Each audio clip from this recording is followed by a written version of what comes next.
I also want to thank everybody that helped with my friend's funeral yesterday and the day before.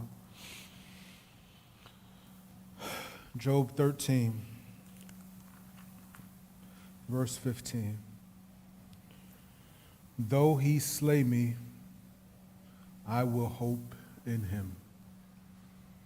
Though he being God there, though he slay me, yet I will hope in him. That first phrase there, Job is describing what he feels, and which has truth in it. That is, that God is slaying him. He's describing this reality of God is slaying me because he has lost all of his children, all 10 of them. He's lost all of his wealth, and he has lost his health. And all of this stuff happened basically at the same time. And so he is feeling as though God has it out for him, so to speak. We know, because we can see what happened in chapter 1, that God did in fact sovereignly allow these things to befall Job and to happen to Job. Though he slay me. This context of God's sovereignty is showing up also in the immediate context of this verse all through chapter 12. I'm going to read a passage from chapter 12, verses 9 through 25, and you can listen for God's hand in events. Who among all these does not know that the hand of the Lord has done this? In his hand is the life of every living thing and the breath of all mankind. Does not the ear test the words as the palate tastes food? Wisdom is with the aged and understanding in length of days. With God are wisdom and might. He has counsel and understanding. If he tears down, none can rebuild. If he shuts a man in, none can open. If he withholds the waters, they dry up. If he sends them out, they overwhelm the land. With him are strength and sound wisdom. The deceived and the deceiver are his. He leads counselors away stripped, and judges he makes fools. He looses the bounds of kings and binds a waistcloth on their hips. He leads priests away stripped and overthrows the mighty. He deprives the speech of those who are trusted and takes away the discernment of the elders. He pours contempt on princes and loosens the belt of the strong. He uncovers the deep out of darkness and brings deep darkness to light. He makes nations great. He destroys them. He enlarges nations and leads them away. He takes away understanding from the chief of the peoples of the earth and makes them wander in trackless waste. They grope in the dark without light, and he makes them stagger like a drunken man. Whole lot of he's there, isn't it? Whole lot of God doing stuff there.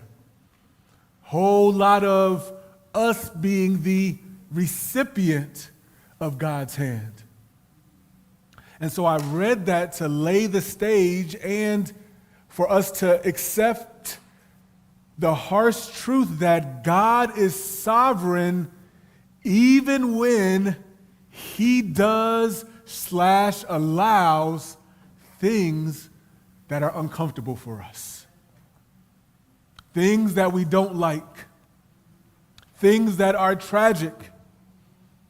He allows it. He is aware of it. And oftentimes, he's the orchestrator of it. We're not going to shy away from that because what we're going to see here today is we have to have a theology, meaning a belief about God that can stand in the face of trauma, that can stand in the face of, God, why would you do this? Because the thing about being a person and being a believer is that it's not always going to be roses. It's not.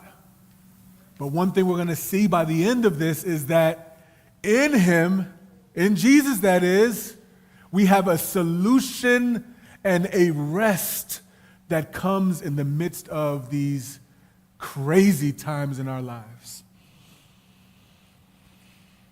So it says, though he slays me, I will hope in him. That word there for hope is actually doing a lot more work than it seems. In the Hebrew, that word hope comes from the translated word Yakal, which means a persevering hope, and expecting, waiting that rests on the character and promises of God. It is a hope that waits. In fact, this word about half the time is translated hope, and about half the time is translated wait. And so when we see, though he slay me, then we can say, yet I will wait on the Lord. Yet I will hopefully wait and let God be God and see what he does. This is a hope that says, here's an analogy. If God says the bus is coming, I will wait on this bench until it comes. Why? Because I have hope in the God who promises more than the disappointment of my current situation. This bus station is cold. It looks like I'm going to miss my appointment that I need the ride for. I've been waiting on this bus and I've seen several other buses come and go. Where is my bus? But I will continue to hope in the Word of God that is saying the bus is coming. Does everybody get that analogy? This is what this text is saying. Though he slay me, though the bus station, though it looks like the bus is never going to arrive, I will continue to wait and to hope in God. Having a theology that produces a patient hope in hopeless times is an absolute must for a healthy Christian. Again, it has to be. Because if not, you will be questioning God all the day long. We saw in the beginning of Job that Satan says to God, I know that I can get Job, your servant, to curse God based on circumstance. And God says, I bet you can't. And so Job withstands the first wave of misfortune is not a strong enough word. He lost his 10 children. He lost all his money. And then Satan says, I bet I can get him to curse you. The only reason why he stood strong, because these are just things. I bet if you let me affect his health, I can get him to curse you. And he stood the test. What does that mean for us? We have to have a belief, an anchor, a hope in God that can withstand the same type of stuff that Job went through. It's kind of hard to imagine, isn't it? I don't know what I would do if my children were gone. But I know what I can't do. I can't say, God, you are not good because of what has happened to me.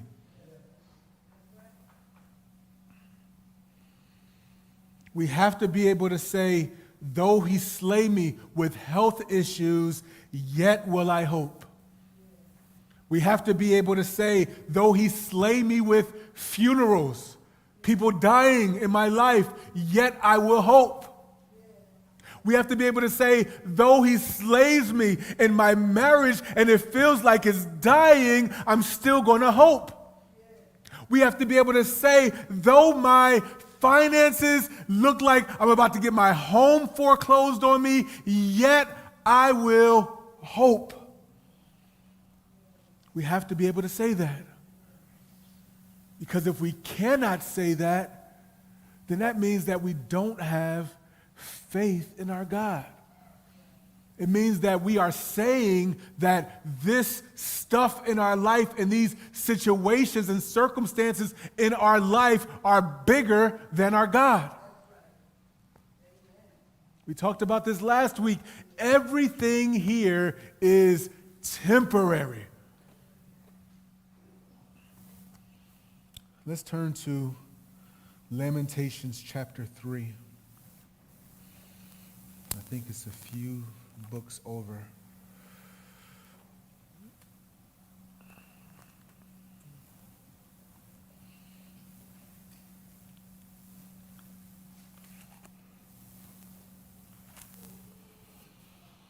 And we're going to start at verse 1.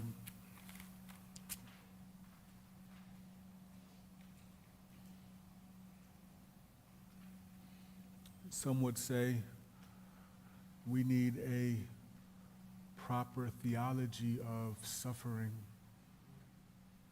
because no doubt we are going to experience some suffering. But we do it with a hope. Lamentations chapter 3. I am the man who has seen affliction under the rod of his wrath. He has driven and brought me into darkness without any light. Surely against me he turns his hand again and again the whole day long.